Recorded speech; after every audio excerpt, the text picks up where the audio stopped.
আলহামদুলিল্লাহ এই মাঠে আমাদের খেলা অনুষ্ঠিত হইবে 4 মে। কথা ছিল 4 মে খেলা অনুষ্ঠিত হইবে, যেহেতু আগামীকাল আমাদের ডিসিশন চেঞ্জ হয়ে গেছে, যেহেতু আবহাওয়া খারাপ ছিল সেজন্য আমরা খেলা স্থগিত করে আমরা খেলাটা পিছিয়ে নিই।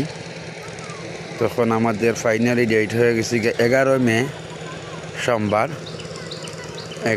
12 মে মঙ্গলবার, এই 2 তারিখে খেলা হবে। তবে 11 মে শুরু হবে।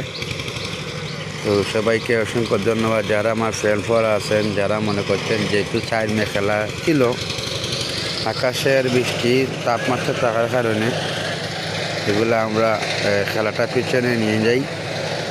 এবং যারা আমাদের এই ভিডিও দেখবেন দয়া করে শেয়ার করে দেবেন, যাতে অন্য যারা জানছিলেন 4 মে খেলাটা 11 মে হয়ে গেছে, যাতে 11 তারিখে খেলা হবে মে মাসের।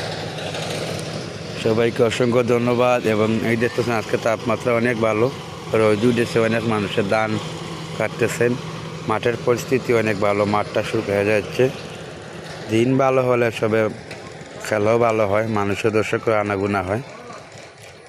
তাই অসংখ্য ধন্যবাদ, সবাইকে শেয়ার করে দিবেন। আসসালামু আলাইকুম।